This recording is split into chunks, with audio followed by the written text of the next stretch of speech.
La charge que Dieu m'a confiée, c'est d'accomplir pour vous sa parole.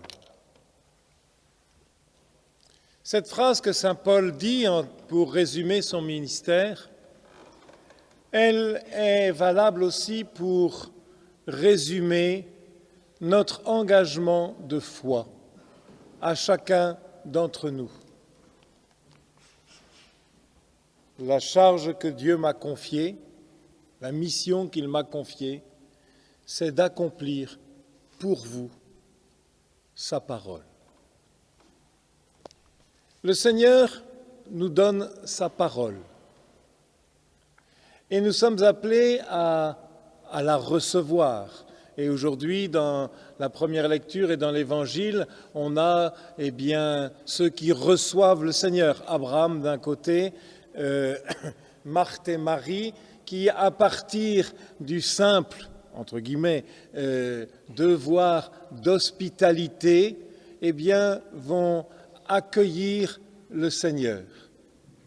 Ils vont l'accueillir et cet accueil, on le voit pour Abraham, il va lui révéler, il va le mettre au cœur de sa vocation, au cœur, comme le dit saint Paul encore à la fin du texte que nous venons de lire, va l'amener à la perfection, parce qu'il va accueillir pleinement, de tout cœur, cette parole du Seigneur. Et ici, on a le processus de la foi, tel que nous l'enseigne l'Église, tel que le redit le pape François, qui nous a écrit une très belle lettre encyclique sur la foi, et qui rappelle justement, la foi, c'est accueillir cette parole et lui répondre, dire Amen.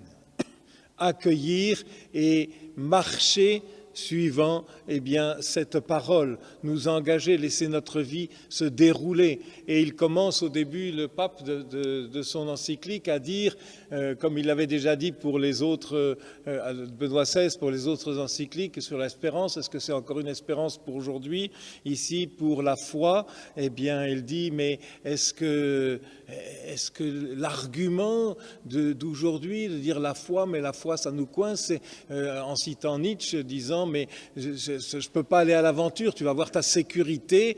Et souvent, d'ailleurs, les gens nous disent, si vous avez la foi, c'est plus facile, etc., parce que comme si c'était la sécurité, alors que ça nous amène à l'aventure.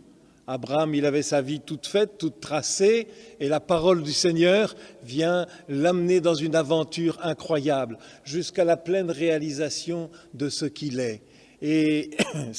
Mais pour cela, il faut que nous puissions répondre, que nous puissions accueillir, que nous puissions non seulement d'ailleurs répondre, mais dans le processus de la foi, devenir nous-mêmes proclamation, ce que va faire Abraham. Ce que fait aussi les disciples, ici de la famille qui accueille Jésus, Marthe et Marie qui l'accueillent, à travers ce devoir d'hospitalité que le Seigneur reçoit, mais il vient nous rappeler une chose. Il faut qu'au centre de tout accueil, au centre de tout service, qu'il y ait l'écoute de la parole. Très souvent, nous avons dissocié. Non, moi je fais les choses, et puis il y a les gens, et puis la prière c'est autre chose. Mais Jésus vient rappeler à Marie, mais à Marthe, au centre de toute notre action, il y a cette démarche de foi, cet accueil de la parole. Et nous faisons réponse, et nous rentrons dans ce cheminement de foi pour aussi nous laisser transformer. Voilà les maîtres mots qui reviennent constamment dans l'encyclique de Benoît XVI, d'accueillir, de répondre et de se laisser transformer par ce chemin de foi. Alors, cela reprend toute notre vie et nous pouvons revoir avec Paul ici la charge, la mission, le travail que j'ai à faire, comment je peux faire pour transmettre ma foi. C'est d'accomplir pour vous sa parole. Et alors on voit ici dans saint Paul de la manière plénière dont il le fait, parce qu'il le fait à travers son action, il le fait à travers sa parole, il le fait aussi à travers sa souffrance. Et tout dans la vie va devenir cette occasion d'être mis dans la lumière de la foi pour devenir une source de vie, une source d'aventure nouvelle. Et rien de ce qui est sa vie, finalement, ne va lui échapper. Le grand drame de nos vies, souvent, c'est que nous avons l'impression, avec les difficultés de la vie, avec les maladies, etc., eh bien, nous avons l'impression que notre vie nous échappe. Et ici, dans cette lumière de la foi, eh bien, cette vie, elle lui est donnée pour qu'elle soit plénière et qu'elle amène dans la sagesse de Dieu tout homme à la perfection.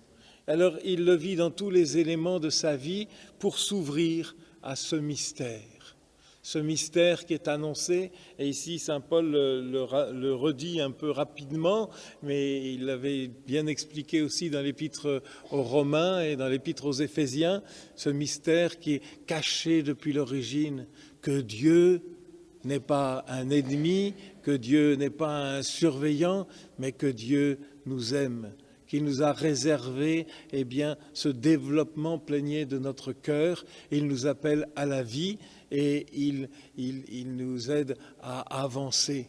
Il nous aide il est à nos côtés pour nous donner sa lumière et pour nous donner la vie, et comme le dira Jésus, la vie en plénitude. Voilà eh bien, ce que le Seigneur veut nous faire connaître. Voilà ce mystère de la foi dans laquelle il nous faut rentrer. Nous sommes toujours dans cette année de la foi.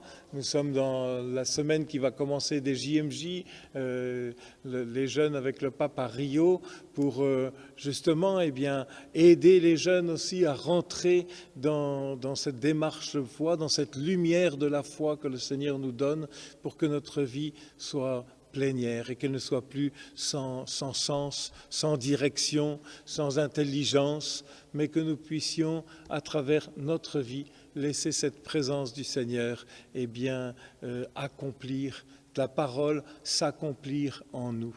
Demandons cette grâce que, vous voyez, la foi, ce n'est pas une chose qu'on n'a pas, c'est une chose qui doit s'accomplir en nous.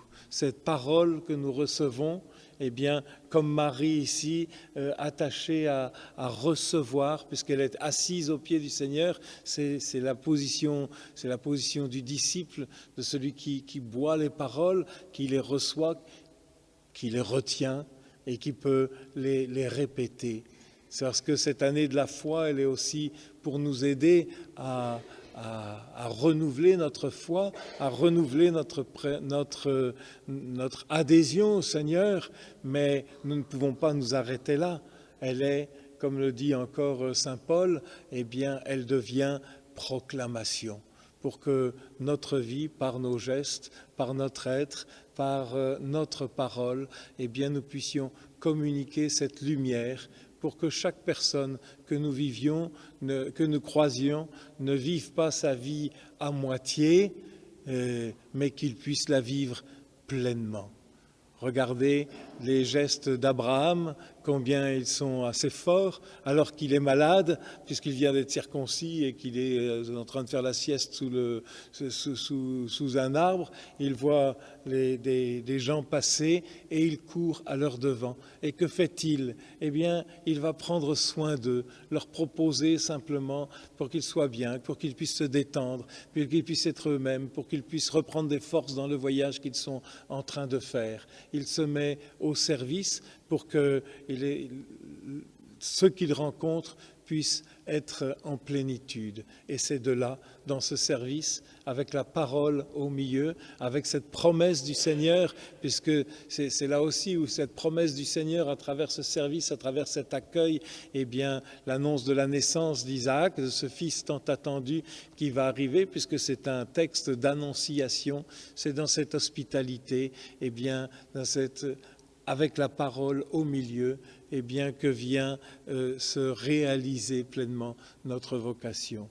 Vous vous souvenez, dans l'Épître aux Hébreux, ne soyez pas en retard pour l'hospitalité, car c'est ainsi que beaucoup parmi vous ont accueilli des anges. c'est-à-dire ont accueilli le Seigneur qui vient accomplir sa parole.